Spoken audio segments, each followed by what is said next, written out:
Selamat jumpa, kembali ketemu lagi dengan channel Terarah. Saya Dr. Casram. Pada kali ini channel Terarah akan menyajikan berbagai macam persoalan. Nah, pada kali ini juga akan saya angkat tentang apakah semua agama itu sama? Nah, ataukah agama itu beda-beda? Lalu bagaimana kita mensikapi agama-agama yang sama dengan agama yang berbeda dengan kita? Nah, baiklah, sebelumnya supaya channel ini terus memberikan informasi kepada semua, jangan lupa like and subscribe ya, dan share kepada yang lainnya supaya tetap channel ini memberikan informasi yang hangat tentang perkembangan agama dan perkembangan keberagamaan manusia. Nah, baiklah, kalau kita lihat ya, dewasa ini orang beragama itu mayoritas daripada orang yang tidak beragama. Artinya bumi tempat tinggal kita ini, nah sekitar 2/3 adalah orang beragama, selebihnya adalah ateis. Nah, kenapa? Ya di sini karena di dalam di dunia ini orang terbelah menjadi orang yang religius dan orang yang tidak religius. Orang yang religius itu dia merasa bahwa ada sesuatu yang mutlak, ada sesuatu yang perlu digandrungi, yaitu Tuhan. Sementara orang yang tidak religius atau dengan orang ateis ada orang yang menganggap bahwa dirinya adalah serba kuat. Artinya tanpa ada pertolongan dari yang kuat di luar manusia, berarti manusia itu kuat. Nah, ini adalah gagasan atau prinsip dasar orang ateis.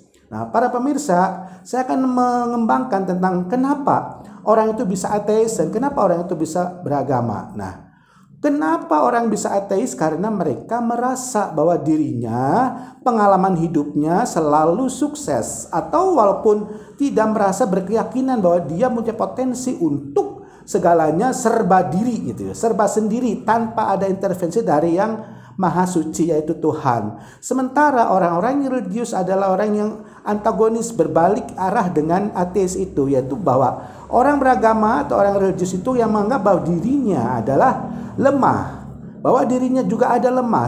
Satu sisi lemah, sisi lain juga punya kekuatan. Ketika dihadapkan pada suatu problem yang sulit, nah disitulah orang beragama merasakan bahwa kekuatan Tuhan akan lebih menang daripada kekuatan manusia sendiri. Nah, di sini kita bisa melihat bahwa orang religius itu identik dengan orang yang memeluk agama. Nah, kalau kita lihat orang yang memeluk agama itu macam-macam ya. Ada agama besar, ada agama Islam, Kristen, Katolik, Hindu, Buddha, Shinto, dan berbagai macam agama suku. Sedangkan orang ateis adalah orang yang tidak beragama dan hidupnya itu mengandalkan pada kekuatan akal yang hidup di tengah-tengah kemodernan. Tuh ya. Jadi orang-orang ateis itu bisa berani memunculkan atau mengklaim dirinya ateis karena dia merasakan ya, dengan serba teknologi, serba manusiawi diselesaikan persoalan, maka mereka merasa yakin bahwa dirinya adalah sama dengan kekuatan transenden. Nah, di sini ya, sedangkan orang religius, orang yang merasakan bahwa dirinya adalah bagian daripada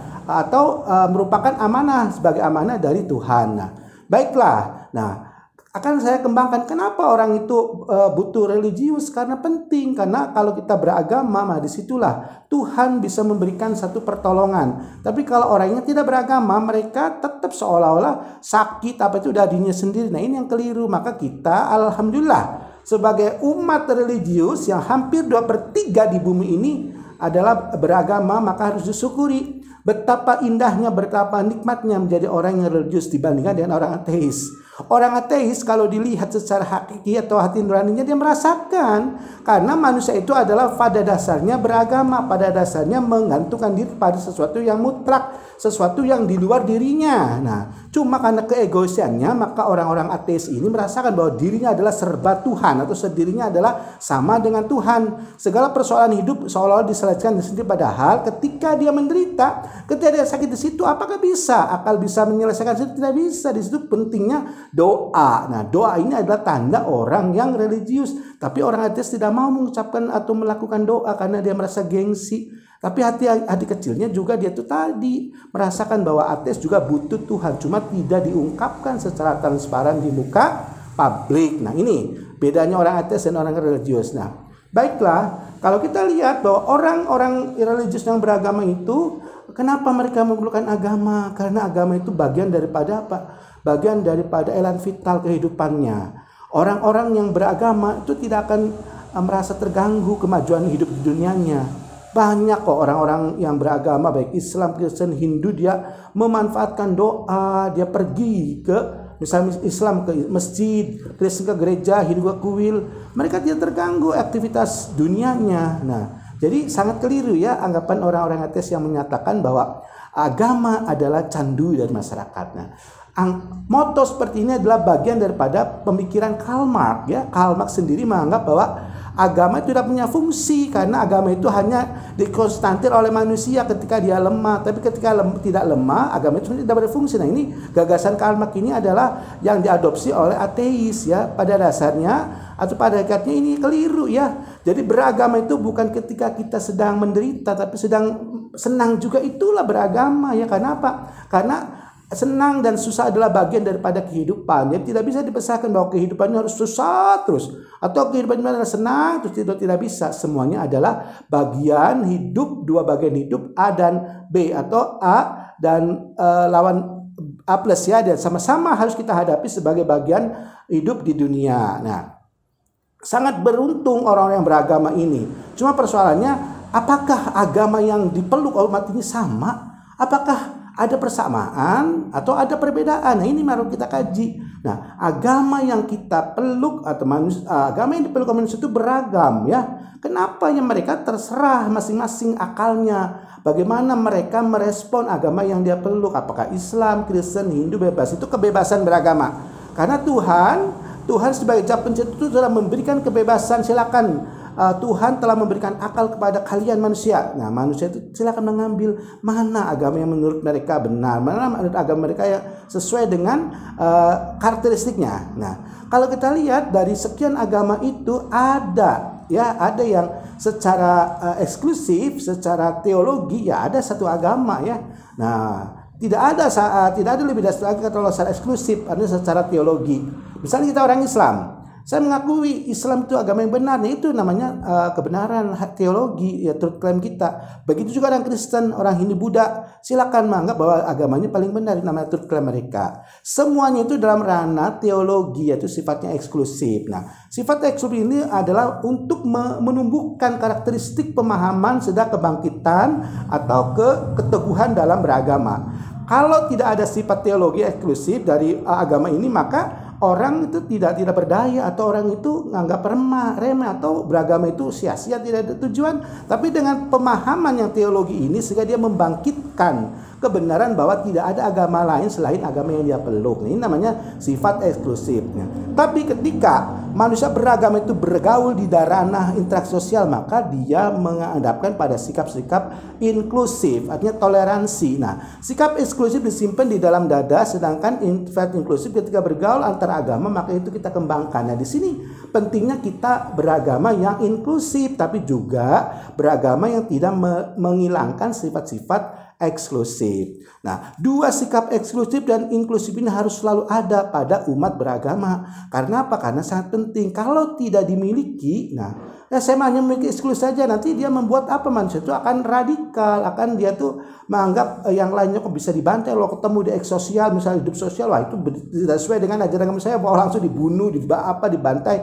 Ini karena apa? Karena dia tidak merasakan bahwa ada kebenaran yang dipahami orang lain. Nah, ini orang beragama ya. Kebenaran orang agama itu silakan pahami agama yang dia peluk sesuai kemampuannya ya dan keyakinannya. Nah, jadi jangan sampai misalnya truth claim yang dipegang masing-masing umat beragama itu disandingkan sebagai truth claim yang mutlak. Nah, itu tidak boleh ketika truth claim mutlak ini tidak ada di dalam pergaulan interaksi antar agama dalam kehidupan sosial. Nah, tapi ketika unsur teologi, itu ibadah, kita beribadah kepada Tuhan, nah itu kita paksa, itu adalah eksklusif. Hanya kita langsung membenarkan bahwa apa yang kita yakini adalah sesuatu yang paling benar dibandingkan dengan yang lainnya. Yang lain tidak ada kebenaran, namanya eksklusif. Nah, dari sini berarti kebenaran agama yang mana benar. Nah, agama semua itu kalau secara secara eksoteris, nah itu menuju pada satu Tuhan, menuju jalan satu Tuhan. Nah, ketika secara ontologis real di lapangan, maka itu berbeda. Nah, ini yang membuat ada penamaan Islam dan Kristen ini budaya. Nah, sehingga ketika misalnya